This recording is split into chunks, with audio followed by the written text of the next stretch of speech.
Buenos días, mi nombre es Ana Caterina Lolo Castillo del programa de Diseño Digital y Multimedia y hoy les hablaré sobre el conflicto de Sudán del Sur. Empezando porque esta guerra o este conflicto ha sido uno de los más recientes y más consecuentes en el continente africano, ya que pues sigue teniendo consecuencias hasta el día de hoy. Este país nació en el 2011, pero pues 2 años después de su independencia, este empieza a tener bastantes problemas con tensiones étnicas, disputas políticas y la ambición por el gobierno de controlar el petróleo. Y sin más introducción, empecemos con el primer tema,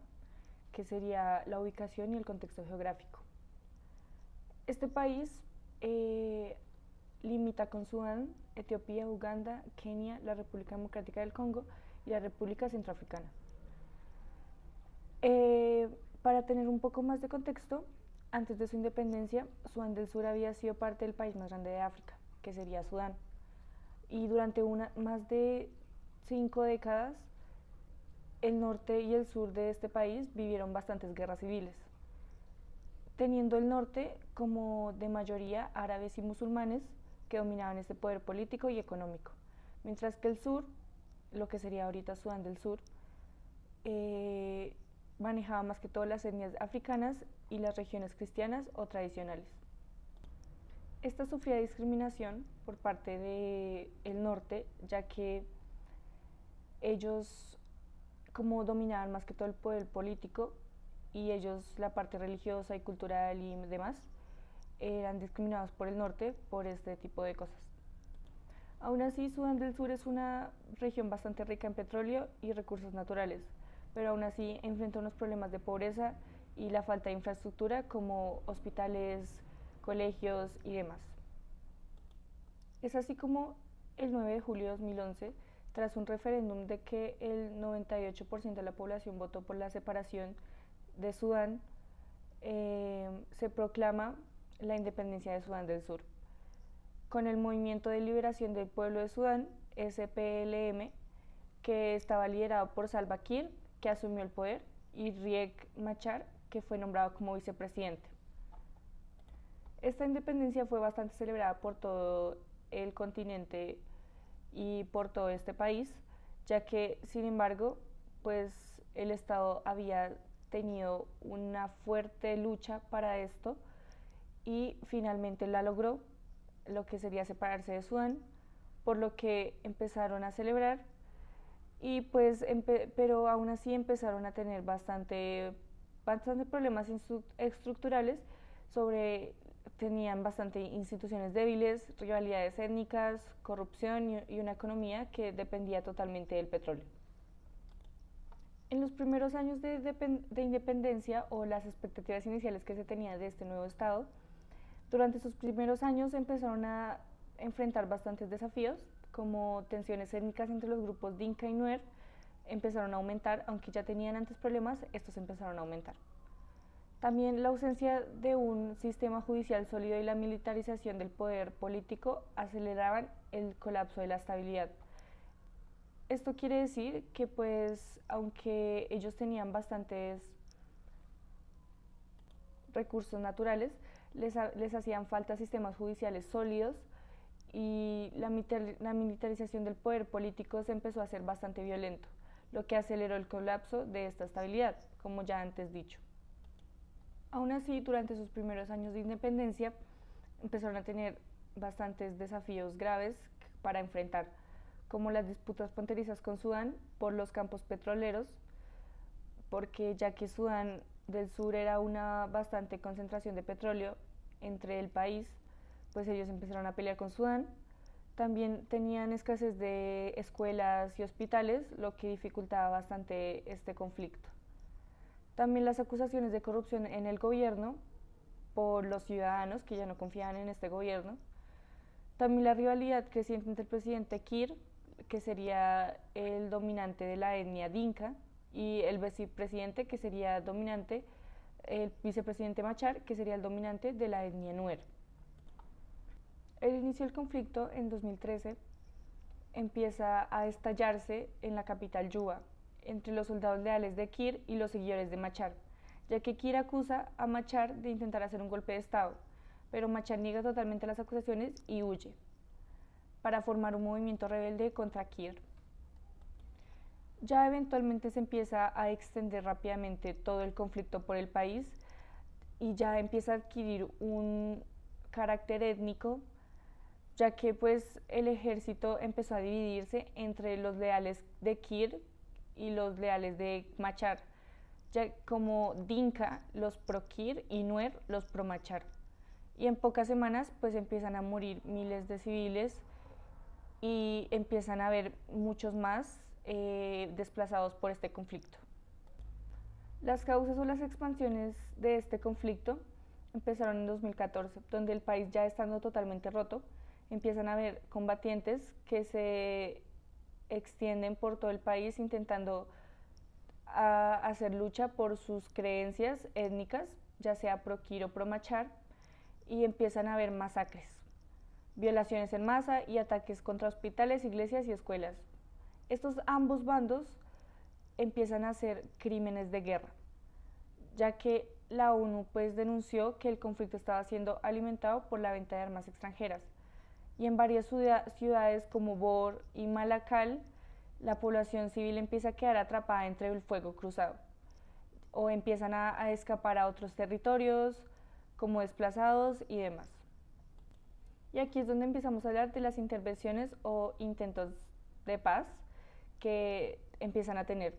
porque tras años de negociaciones que empiezan a ser mediadas por la IGAD, la Autoridad Intergubernamental para el Desarrollo, que intentan meterse en este conflicto y ayudar,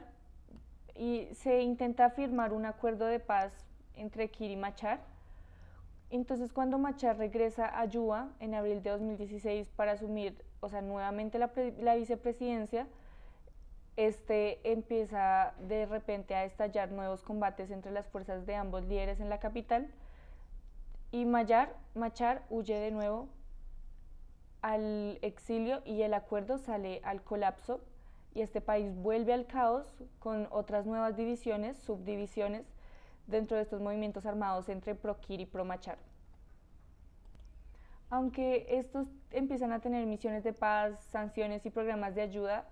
por parte de la ONU o de diferentes organizaciones que los quieren ayudar, como también instalan campamentos para desplazados, pero después de esto empiezan a tener imprevistos y corrupciones, ataques hacia estas ayudas, es donde empieza el conflicto y los crímenes de guerra vuelven de nuevo después de este intento de paz y básicamente todo empieza a ser un problema nuevamente. Los actores principales de este conflicto son el gobierno de Kiir, los Dinka y los rebeldes de Machar, Nuer, que para recordarles era primero el gobierno de Kiir, que era el presidente, y Machar el vicepresidente. Y los externos que se empiezan a unir son la ONU, la Unión Africana, la IGAD antes mencionada, y Estados Unidos y vecinos africanos mediadores que quieren ayudar a este conflicto. Me gustaría también mencionar que la guerra empieza a ser más prolongada y a fragmentarse cada vez más, ya que empiezan a aparecer nuevos grupos armados regionales y los pueblos o muchas comunidades empiezan a tomar las armas para defender sus propios territorios. O sea, empieza a volverse un poco bastante violento y ahí es cuando la economía colapsa, ya que la inflación superó el 300% y los salarios dejaron de pagarse y el hambre y la hambruna se extendió. Aún así es aquí donde la ONU se mete un poco más y denuncia las atrocidades masivas que empiezan a pasar en Sudán del Sur,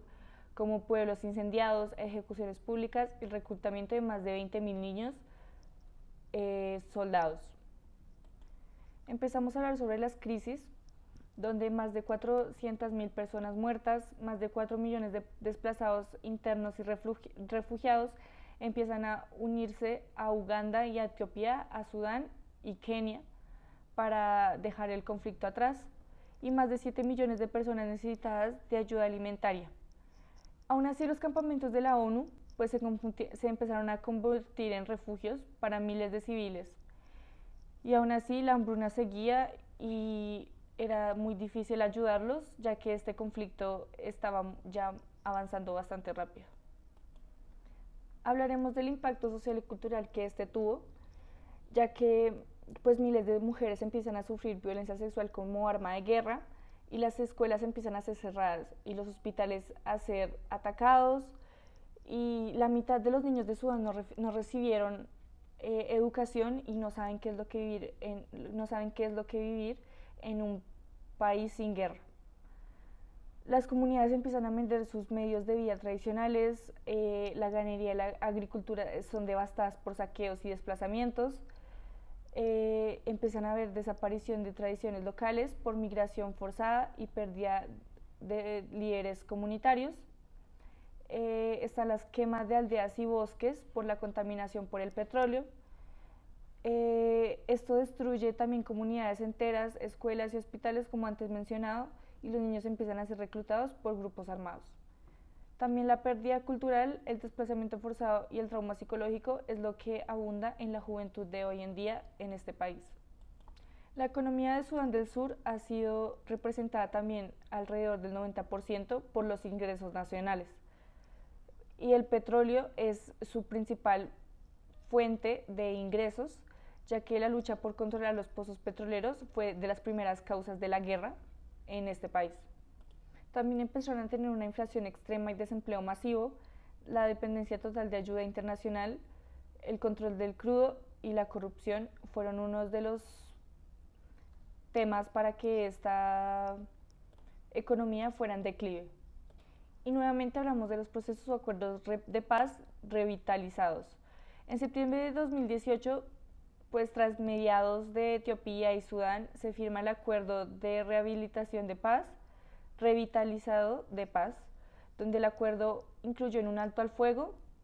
para permanecer pues todos a salvo y la formación de un gobierno más unido y el retorno de Machar a la vicepresidencia. Aunque en febrero de 2020 se formó oficialmente nuevo el gobierno con ambos líderes, los combates locales, las divisiones étnicas y todo lo que ya había formado este conflicto seguían. Aún así, en esta actualidad, en 2025, podemos darnos cuenta que ha tenido una relativa calma en las principales ciudades, pero igual aún así sigue sufriendo de bastante violencia intercomunitaria, inundaciones, sequías y crisis alimentaria, aunque la ONU alerta que este país sigue en riesgo de colapso por la falta de justicia y la corrupción y la violencia continua que este tiene cada día. Y aunque pues esta reconstrucción de este país es lenta,